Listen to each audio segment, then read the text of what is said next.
Hello, welcome back to my channel. If you're new here today, my name is Audrey, and we are going to be talking about Loki episode 2, The Variant. Jack was my cameraman, and is he just going to hang out in the background? Are you the production assistant? Okay.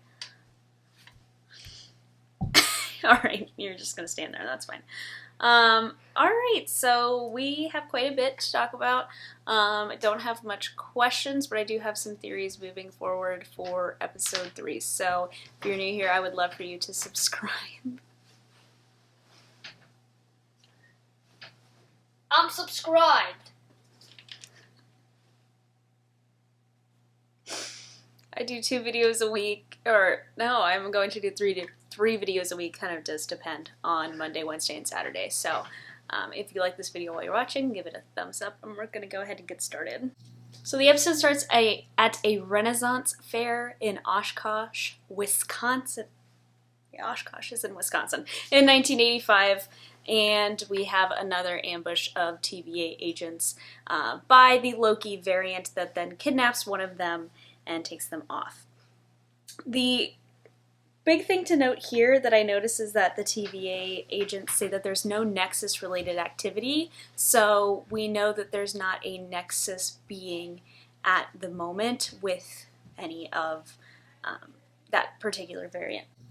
So we see the first use of the Loki variant's powers in this particular episode when she enchants when she enchants one of the TVA agents and gets them to turn on their own cops. They then play "I Need a Hero," that song over it, which is pretty awesome. The variant then goes through a portal, kidnapping the agent that she has enchanted.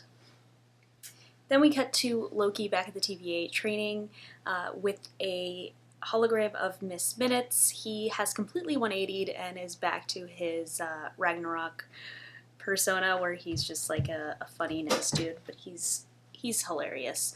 In this episode particularly, he has so much personality, which I absolutely love. He has a little desk in his little cubicle, and we find out that Loki has the most variants they've ever caught. So that's something interesting. We see a montage of different Loki variants, one who is like super buff, and then one also who won some sort of sporting event. I don't know, it looked like he was a runner, but I thought that was pretty funny. Loki goes with the team back to Oshkosh to review what had happened, and then ends up stalling the entire team, and the mission is deemed a failure, which then leads Mobius to have to go have a sit-down meeting with Ravonna Renslayer, who says that having Loki as the variant was just a bad idea. Mobius brings up to Ravonna that there might be an analyst that she keeps on the side, which I'm thinking is going to be Kang the Conqueror, who might have been a rogue TVA agent or somebody associated with TVA in the past. Loki reads about the events of Ragnarok, finds out that over 9,000 people from Asgard were killed in the process, finds out that the prophecy came true and that Asgard was just blown off the face of the map. But through that, he finds out that the Loki variant is hiding in apocalyptic events. If you are right before an apocalyptic event, you can do whatever you want hiding out there, and there will be no effect to the timeline. In order to test this theory, Loki and Mobius go back to Pompeii right before it blows up. Loki has a whole monologue that he gives to the people of Pompeii right before the volcano explodes, which Mobius does not approve of, but then decides that yes, that is the case, you can do whatever you want and there will be no timeline consequences. We also find out Mobius really wants a jet ski. He's never been on a jet ski. He really wants to ride around on a jet ski. That's like Mobius's one wish. So hopefully we'll get to see Mobius on a jet ski going through this. I thought the line where Loki says that no bad person is truly bad and no good person is truly good was a really good thing to bring up, because it's true, and also it's pretty important for Loki and anti-heroes in general, since he was a villain and is now more of a heroic character. They find the apocalyptic event that the Loki variant is hiding, which is in a Ross cart Roxcart Superstore in Alabama in 2050, in the future where there is an apocalyptic event. They track them down there. Loki is split off with the other time variant agent, and we find out that the other variant of Loki is enchanting other people and going through other people's body. Enchant is specifically brought up, which is very important. We get the reveal that is seemingly supposed to be Lady Loki in this episode. Although she's a blonde woman, she has the same broken off horn that the comic version of Lady Loki has, but there is some key differences there. She then uses all of the reset charges she has been stalling to unleash the multiverse, which we will be breaking down all of the different branch timelines that she has created. There's a lot of really important stuff there, which is going to lead directly into Multiverse of Madness. And then Loki decides, after looking back at Mobius, to follow Lady Loki through a portal. So I say Lady Loki here because I'm pretty sure Lady Loki is Enchantress. In some of the foreign credits for voice casting, she is listed as Sylvie, which is the name of Enchantress in the comics. So I do not believe she is Lady Loki. I believe she is Enchantress, which is kind of a letdown because I do kind of want to see Lady Loki moving forward because I think she's pretty cool. And we do know Loki is fluid, so we will end up seeing alternate versions of Loki that are not male at some point, which I think will be really cool to see. Theory-wise, I don't think the Timekeepers exist. I think they keep being brought up. I really don't think they exist. I think I don't know who Renslayer is taking her cues from, or if she is kind of the main one. I feel like she is still she's subordinate to somebody, but I don't know if it's like the three lizard timekeeper people. I really do think that this is Enchantress, and that we might possibly see just different villains of this. I'm not quite sure how exactly they would play out.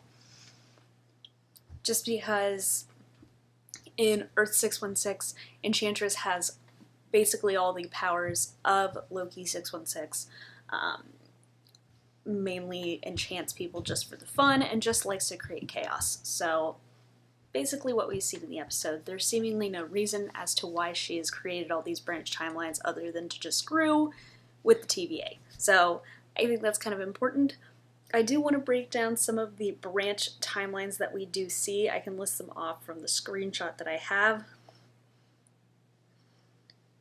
So we do see Barachara in February 2nd, 1808. We see a branch timeline of July 14th, 1708 in Finland. We see a branch timeline on December 27th, 1382 with Ego, also Ego the Living Planet. So the return of Ego the Living Planet, that might lead to Peter Quill and his celestial powers, which is really interesting. That means we can see alternate versions of Peter Quill through there.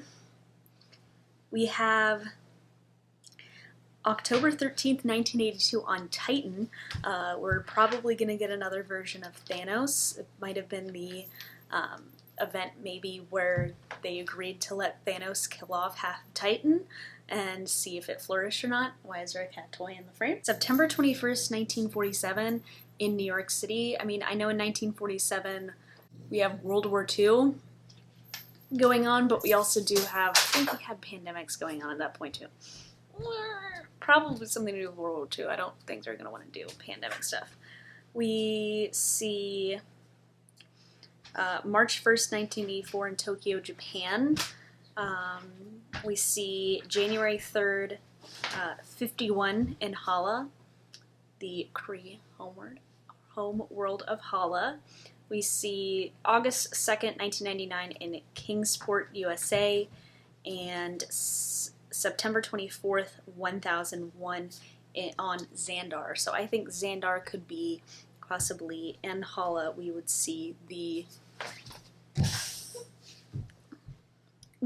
maybe some bits of the Kree Skrull War that were breaking out at the time. But I think we're going to see a lot of madness and a lot of craziness for to gear up towards Doctor Strange in the Multiverse of Madness. I thought it would be Wanda that would be unleashing everything, but it looks like it's gonna be Enchantress. So that is going to be quite chaotic. So I think we're going to be seeing lots of villains from other timelines. Like I said, Ego and Thanos are pretty much guaranteed to come back with the what was revealed with the branch timelines. And then we do know that Shumagorath is going to be coming out in Doctor Strange 2. I mean, coming into the movie. He's not coming out like maybe he is. I don't know. But I think we're going to be getting lots of other stuff. I'm still holding out hope that we're going to get Mephisto because I need that devil. If we're going to have one horned figure, I want one of all. I do think we're still going to see an old King Loki, and I think we're going to see a Kid Loki as well. Fingers crossed that even though the Enchantress reveal, I think, is going to be, she's going to be Enchantress, not Lady Loki, that we'll still get Lady Loki. So, oh, I did not bring up the fact, too, there's